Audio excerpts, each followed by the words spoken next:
Bismillahirrahmanirrahim. Hadis yang ke-12 dari 40 hadis tentang keagungan Al-Quran di bawah judul Min ta'dhimil Qur'ani hifdhuhu anil imtihan.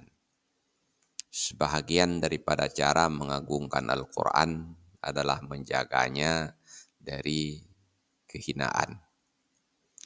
Dalam sebuah hadis yang diriwayatkan dari Abdullah bin Umar radhiyallahu anhuma dari Rasulullah sallallahu alaihi wasallam annahu kana yanha ayyusafara bil Qur'ani ila ardil aduwi makhafata ay yanalahul aduwu.